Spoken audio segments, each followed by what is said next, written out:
అసెంబ్లీకి రాను అని చెప్పడంలో వాస్తవానికి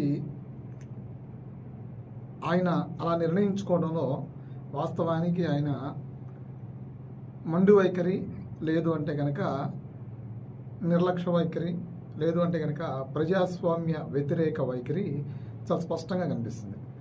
అసెంబ్లీకి వెళ్లాల్సినటువంటి బాధ్యత తనపై ఉన్నదా లేదా?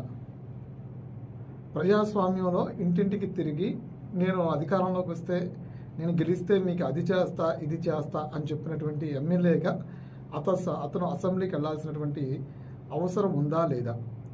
నేను గెలిస్తే నేను మీకు అది చేస్తా ఇది చేస్తా, నియోజకవర్గాన్ని అభివృద్ధి చేస్తా, మీకు స్కూల్స్ కట్టిస్తా, మీకు మంచినీళ్ళు తీసుకొస్తా, మీకు వీధి దీపాలు తీసుకొస్తా, మీకు రోడ్లు ఇస్తా, మీ ఆరోగ్య సమస్య సంబంధించి ఆరోగ్యశ్రీ అంశాల్లో మిగతా ఏది కావాలంటే అది ఆ నియోజకవర్గంలో ఎమ్మెల్యేగా అతను ఏది అయినా సరే ప్రభుత్వంతో చేయించడానికి అతనిని ఎన్నుకున్నారా లేదా? సో ఈ హామీలు ఆయన ఎన్నికల్లో ప్రచారం చేసినప్పుడు